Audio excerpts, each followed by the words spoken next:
My first experience with death was the death of my grandmother, Donna Stancil. My grandmother was a tough woman. She was raised on a farm not far from here with 12 other siblings. She had to work and work hard. That's what made her so tough. She raised my mother and my two uncles on her own as a single mother. Later in life, she ran a daycare, and I'd often stay and get babysat by her when I was still very young and my family lived nearby. I always felt a very strong connection to her, probably because I was around her so much when I was so little. She always had these tubes that ran up her nose and a machine on her person. She had difficulty breathing from years and years of smoking and needed oxygen. There's no way you can explain to a 4-year-old what lung cancer is. But nothing ever really stopped my grandma.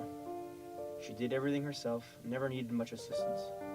I never saw her get weaker, never saw her get decrepit. I don't remember her slowing down. She just had tubes running down her nose one day. My grandmother passed away when I was 5. I never really thought she was dead that day. I remember everyone at the church being sad, something hanging in the air, a black shroud over people's faces.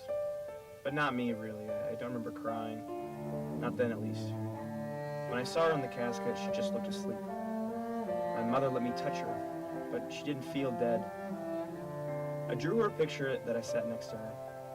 I remember thinking she would take it to heaven with her, as if her casket was a shuttle into the stars. And when she'd wake up, she'd see me drop. My grandmother wanted to be cremated. She wanted her ashes to be cast on the wind over the river at the Whitewater Cemetery and have Bette Midler's Wind Beneath My Wings being played. The reason being, she always told my mother, was that if you ever needed her, she'd be on the wind. Something happened, I learned later in life. One of my uncles stole her ashes and took them for himself. He didn't honor her dying wish. No one really knows what he did with them. In lieu of my grandmother's dying wish, my mother took dried rose petals from the funeral ceremony and crumpled them up, took me by the hand down through the brush to the river at the cemetery, and we scattered them across the water as we listened to my grandmother's favorite song. I don't remember feeling very much at the time. It was as if my young heart and simple mind couldn't comprehend the idea of her being gone for good. Everyone was sad and my family was in tears, but I couldn't understand why. I didn't know what death meant. My childhood denial was an innocent ignorance, and looking back at it now, it feels so strange.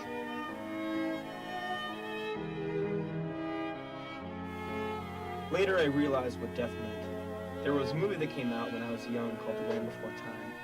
In the movie, the protagonist, Littlefoot, loses his mother at the hands of a Tyrannosaurus Rex. Littlefoot learns to cope with the death of his mother, a topic scarcely touched upon in children's movies, by conversing with an older dinosaur named Rooter. Rooter explains the great circle of life and helps Littlefoot cope with his loss. Oh, it's not your fault. It's not your mother's fault. No, you pay attention, old Rooter. But it is nobody's fault. The great circle of life has begun. But you see, not all of us arrive together at the end. what'll I do? I miss her so much. And you'll always miss her. But she'll always be with you. As long as you remember the things she taught you. In a way, you'll never be apart. For you are still a part of each other. As a boy, I assimilated with myself with Littlefoot's character, and the loss of his mother with the loss of my grandmother. Littlefoot found his mother in nature, remembering her through a giant leaf called a tree star, and in pursuit of something called the Great Valley, which was emblematic of a type of dinosaur heaven. I later assimilated the idea of finding my grandmother in nature when I was playing outside during a storm with my younger sister and mother. The winds nearly blew me over that day, something kind of scary as a kid. But my mother turned to me and told me not to be afraid. She stood against the wind and outstretched her arms and told us that Grandma Donna was on the wind, and that every big gust of wind was her giving us a hug. We later called it a wind hug. Aside from that, whenever we would have helium balloons, we'd let them go as a gift to her. We would bring one with us along with some flowers whenever we'd visit her grave in Whitewater. Much of what I assimilated with the death of my grandmother is rooted in nature. Sometimes I wonder if this is circumstantial, or if there's a rhyme to that reason. She herself grew up very close to nature. And they say that those who lived out in the fields, who worked the ground and cared for animals, had a deeper sense of nature. Farmers often respected the cycles of nature and a time for every season.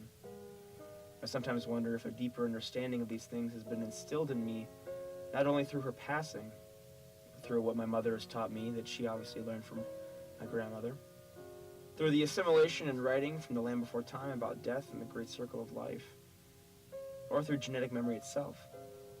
Perhaps it's a combination of these things, but I've always found a deeper spiritual reflection when I watch the waves crash along the shore, when I watch the moon follow me as I drive home at night, when I walk through the forest as the sunlight splashes through the cascade of branches and shadows, roll my windows down and let the wind pour in, because I know she's there, watching over me.